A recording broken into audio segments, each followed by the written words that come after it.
और अब समाचार विस्तार से।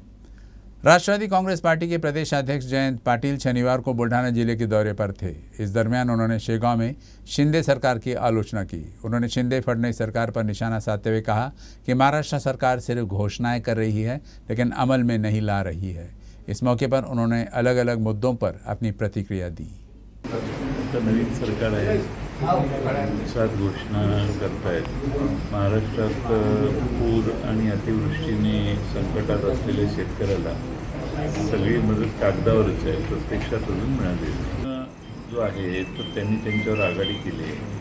आमची भेट झाल्यावर आम्हाला ती समजावून सांगतील काय नाही त्यांचं बोलायला पाहिजे। आता आजच ही बातमी आली, लगेच त्याच्या रिॲक्शन व्यक्त करायची आवश्यकता आहे असं मला नाही वाटत। हा दौरा पक्ष संघटनेची सगळ्या कार्यकर्त्यांना भेटण्यासाठी आहे।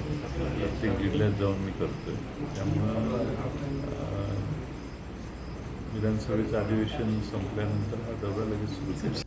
आलेगांव के शिव टेकड़ी के नज़दीक सैकड़ों ब्रास मुरुम का अवैध खनन होने की जिलाधिकारी नीमा अरोरा को मिली गुप्त सूचना के आधार पर उन्होंने शिव टेकड़ी का निरीक्षण किया। इस दौरान अवैध तरीके से सैकड़ों ब्रास मुरुम खनन होने की बात निश्चित होते ही तलाटी किशोर सोलंके को जिला कलेक्टर द्वारा कारण बताओ नोटिस जारी किया गया। अवैध खनन के मामले में तलाठी सोलंके को ये नोटिस पातुर के प्रभारी तहसीलदार द्वारा जारी किया गया। सोलंके पर शिव टेकड़ी से सटी जमीन पर अवैध खनन के दौरान कार्रवाई नहीं करने का आरोप लगाया गया है। सोलंके के रिटायरमेंट को 1 महीना शेष है और उन्हें कारण बताओ नोटिस मिला है। ऐसे में उनकी परेशानी बढ़ सकती है। इस बीच इस अवैध खनन को लेकर खनन विभाग की लापरवाही की तस्वीर भी सामने आ रही है। इस दौरान जिला कलेक्टर समेत पातुर के तहसीलदार विजय खेड़कर, मंडल अधिकारी अमित सबनीस उपस्थित थे। हिंदू जननायक राज ठाकरे की अवधारणा से प्रेरित होकर महाराष्ट्र नवनिर्माण सेना सदस्य पंजीकरण अभियान शुरू किया गया। लगभग 300 नागरिकों ने ऑनलाइन माध्यम से मनसे की सदस्यता ली।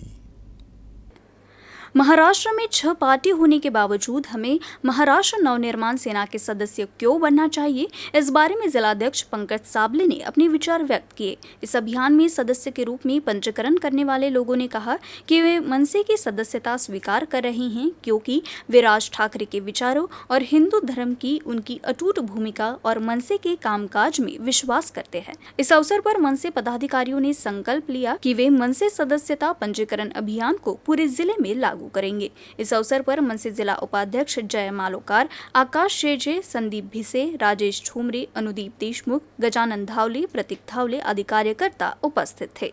बाईट मी या आपल्या माध्यमातून आवाहन करतो की तुम्ही सुद्धा महाराष्ट्र नवनिर्माण सेनेचे सदस्य व्हा व आपल्या महाराष्ट्राला नाही तर पूर्ण देशाला जे बळकट करायचे आहे। आज प्रखर हिंदुत्वाचे आपले नेते म्हणून हे राजसाहेबांची आज ओळख झालेली आहे। त्याचप्रमाणे आपल्या हिंदू धर्म वाचवण्यासाठी व देशाचा विकास करण्यासाठी आपण सदस्य होऊन महाराष्ट्र नवनिर्माण सेनेमध्ये सामील व्हा।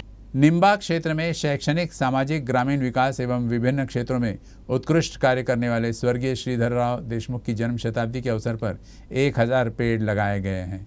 निम्बाग का शिवाजी विद्यालय महाराष्ट्र का पहला स्कूल है जहां स्वस्तिक पैटर्न के अनुसार पेड़ लगाए गए हैं। श्री शिवाजी शिक्षा संस्थान अमरावती द्वारा संचालित श्री शिवाजी विद्यालय एवं जूनियर कॉलेज निम्बा और निम्बा के स्वास्थ्य केंद्र में वृक्षारोपण कार्यक्रम का आयोजन किया गया। स्वास्थ्य केंद्र में यू के आकार में और श्री शिवाजी विद्यालय और जूनियर कॉलेज में ऑक्सीजन मैन के रूप में प्रसिद्ध एएस नाथन के स्वस्तिक आकार में पेड़ लगाए गए। दोनों जगहों पर कुल 1000 पेड़ लगाए गए हैं। एएस नाथन के स्वस्तिक पैटर्न के अनुसार पेड़ लगाने वाला यह महाराष्ट्र का पहला स्कूल है। इस अवसर पर मुख्य कार्यकारी अधिकारी सौरभ कटियार ने कहा कि बिना मेहनत के मनचाहा लक्ष्य हासिल नहीं किया जा सकता। उम्र और समय बीत जाने के बाद पछताने का कोई मतलब नहीं है। छात्रों को इस उम्र में लक्ष्य निर्धारित करना चाहिए और सशर्त अध्ययन करना चाहिए। कटियार ने यह भी कहा कि छात्रों ने उच्च शिक्षा प्राप्त कर देश की सेवा करनी चाहिए। श्री शिवाजी विद्यालय और जूनियर कॉलेज निम्बा के प्राचार्य दिवाकर वानखड़े ने कार्यक्रम की अध्यक्षता की। उद्घाटक के रूप में अकोला जिला परिषद के मुख्य कार्यकारी अधिकारी सौरभ कटियार तथा प्रमुख अतिथि के तौर पर वृक्ष क्रांति मिशन के संस्थापक अध्यक्ष और ऑक्सीजन मैन के रूप में जाने जाने वाले एएस नाथन, सहायक जिला स्वास्थ्य अधिकारी डॉक्टर वसंत पवार, डॉक्टर पंजाबराव देशमुख कृषि विश्वविद्यालय के प्रोफेसर डॉक्टर हर्षवर्धन देशमुख और अन्य गणमान्य व्यक्ति उपस्थित थे। ब्रेक के बाद आपका फिर स्वागत है। अकोला जिले के मूर्तिजापुर में पत्रकारों के लिए ब्रह्म कुमारी द्वारा कार्यशाला का आयोजन किया गया। इस कार्यक्रम में पत्रकारों का मार्गदर्शन किया गया। ब्रह्मकुमारी विश्वविद्यालय की मुख्य प्रशासिका दादी प्रकाश मणि जी के 15वें स्मृति दिन के उपलक्ष्य में अकोला जिले में पत्रकार बंधुओं के लिए एक कार्यशाला का आयोजन किया गया।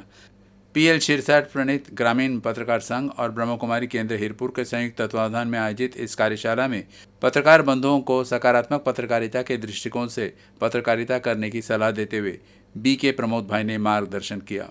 इस दौरान ग्रामीण पत्रकार संघ के राज्य सचिव संजीव वानखेड़े, उपाध्यक्ष PN बोले, ग्राम गीताचार्य रामकृष्ण गावंडे, जिलाध्यक्ष विलास नस्ले, मुख्याध्यापक जयदीप सोन खासकर, पत्रकार जयप्रकाश रावत और सकाराम वानखेड़े आदि उपस्थित थे।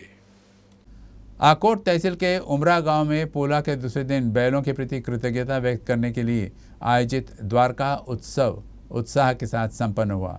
इस अवसर पर दूर दराज से भक्त द्वारका उत्सव देखने के लिए उमरा गांव पहुंचे। लगभग 350 साल की परंपरा के साथ द्वारका त्योहार उमरा इस छोटे गांव में किसानों द्वारा हर्षोल्लास के साथ मनाया जाता है। इस उत्सव की शुरुआत 350 साल पहले सिदाजी महाराज ने की थी। कहा जाता है कि जब कोई भी बैल बीमार पड़ जाता है तो सिदाजी महाराज मंदिर से राख लगाकर उसका इलाज किया जाता है। ये परंपरा अभी भी उमरा वासियों द्वारा चलाई जाती है। द्वारका उत्सव की शुरुआत सिदाजी महाराज के मंदिर से बैलों की पूजा से होती है। कृतज्ञता व्यक्त करने के लिए बैलों को सजाया जाता है और उन्हें एक सजे धजे रथ में गांव से जुलूस निकाला जाता है। बच्चों से लेकर बूढ़ों तक सब इस त्योहार को देखने उमरा आते हैं। वर्षभर रामराम करून बैलाप्रती असलेली आपली कृतज्ञता हे याद्वारे व्यक्त करतात। बैलांना सजवलेल्या रथामधून त्यांची मिरवणूक काढतात। जवळपास 25 ते 30 हजार रुपये यांना खर्च येतो आणि आता या आधुनिक युगात सुद्धा त्यांच्याप्रती असलेली कृतज्ञता हा सुद्धा उमरावासी आहे। याच्या मागचं कारण असं आहे की जे सांगतात, मी पाहिलं नाही म्हणून 300 वर्ष अगोदर जे भस्म लावून बैलाच्या बिमाऱ्या दुरुस्त होणं ह्या सगळ्या गोष्टी याच्यात होत होत्या, म्हणून ते रूढी आज पण कायम आहे। ह्या ती मिरवणूक ही कुठेच निघत नाही आणि इथे निघते, तेव्हा आम्ही सर्वजणी इथं या उत्सवाला येतो। दिवाळी दसरा त्यावेळेस तर येतोच, परंतु या कार्यक्रमासाठी आम्ही आवर्जून येतो। मैत्रिणींची सर्वांची भेट होते, सर्व उत्सव बघायला मिळतो। अकोला के सरकारी महिला अस्पताल में मानव सेवा फाउंडेशन द्वारा भोजन दान किया गया। इस अवसर पर मानव सेवा फाउंडेशन अकोला के अध्यक्ष राजेश धनगावकर, उपाध्यक्ष विवेक सातपुते, सचिव राहुल खंडालकर, कोषाध्यक्ष सुधीर ओहेकर, मानद बोर्ड सदस्य वसंतराव खोलकुटे, सीताराम मुंदड़ा, गोपाल भाई अग्रवाल, शुभम कुमार होले, पूनम खंडालकर, सिद्धोदन इंगले आदि उपस्थित थे। गुरुकुल अकेडमी अकोला और मानव सेवा फाउंडेशन अकोला के तहत रविवार 28 अगस्त को दोपहर 3 बजे से शाम 5 बजे तक शाडू माटी से गणेश मूर्ति बनाने की कार्यशाला का आयोजन किया गया। अमरावती में नशे में धुत एक पुलिसकर्मी का बस कंडक्टर के साथ मारपीट का वीडियो वायरल हुआ है। अमरावती दरियापुर मार्ग पर ST बस में दुर्व्यवहार करने वाले शराबी पुलिसकर्मी का वीडियो सामने आने के बाद पुलिसकर्मी के खिलाफ निलंबन की कार्रवाई की गई। नशे में धुत पुलिसकर्मी का नाम अक्षय बेलसरे है और वो पुलिस मुख्यालय में तैनात था। अमरावती पुलिस मुख्यालय में कार्यरत अक्षय बेलसरे का वीडियो इन दिनों खूब वायरल हो रहा है। अमरावती दरियापुर रोड पर खोलापुर में ST बस में पुलिसकर्मी शराब पीकर चढ़ गया था। शराब के नशे में वह बड़बड़ा रहा था और यात्रियों को परेशान कर रहा था, जिसके बाद बस का कंडक्टर उसे समझाने पहुंचा तो वो कंडक्टर के साथ ही मारपीट करने लगा। पुलिसकर्मी के शराब के नशे में इस तरह से मारपीट करने का वीडियो बस में सवार अन्य यात्रियों ने ही बनाया है। वैसे काफ़ी समझाने के बाद भी जब वो शांत नहीं हुआ तो बस के चालक ने उसे मजा चकाने के लिए बस को सीधा पुलिस थाना लेकर गया और वहाँ वरिष्ठ पुलिस अधिकारी को शराबी पुलिसकर्मी की हरकत के बारे में बताया। शराब के नशे में दुर्व्यवहार करने वाले पुलिसकर्मी के खिलाफ अब निलंबन की कार्रवाई की गई है।